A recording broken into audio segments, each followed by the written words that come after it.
اگر ایک مسلمان جماعت سے رہ جائے اور گھر میں اکیلا فرض نماز پڑھے تو اسے تکبیر کہنی چاہیے یا نہیں؟ بہت عمدہ سوال ہے۔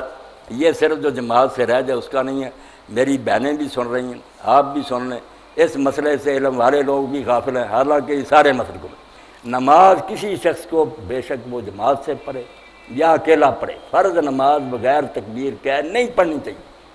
کوئی بغیر تکبیر کہے نماز نہ پڑھے۔ ایسے تابعین بھی ہیں جو فتویٰ دیتے تھے اگر آپ لوگوں نے اقامت نہیں کی اور نماز پڑھ لی، نماز ہی نہیں ہوئی، دوبارہ پڑھیں۔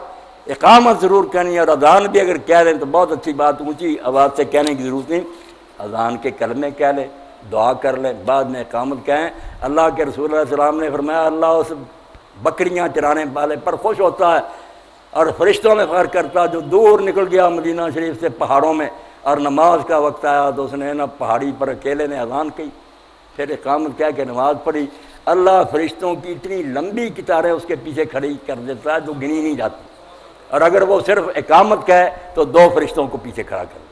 اب ام المومنین عائشہ صدیقہ رضی اللہ عنہا کا پڑھیں، وہ فرماتی ہے ہم عورتیں بھی اذان کہتی تھیں، ہم عورتیں بھی تکبیر کہہ کے نماز پڑھتی، مگر یہ سنت مٹ گئی۔ بڑے بڑے عالموں سے جب میں نے ذکر حیران ہوئے، میں نے کہا نکالو فقہ کی کتابیں، وہاں نہیں لکھا کہ ایک آدمی تنہا بھی نماز پڑھے تو اقامت کیا کر پڑھے۔ آپ بھی حیران ہوئے کہ گم ہو گیا یہ مسئلہ۔ تو ہر شخص جو ہے نا اگر جماعت ملے تو ایک کی تکبیر ہی سب کے لیے کافی ہے، اگر رہ گئے بدقسمتی سے آپ اقامت پوری کہیں، انشاءاللہ 2 فرشتے تو پیچھے کھڑے ہو جائیں گے۔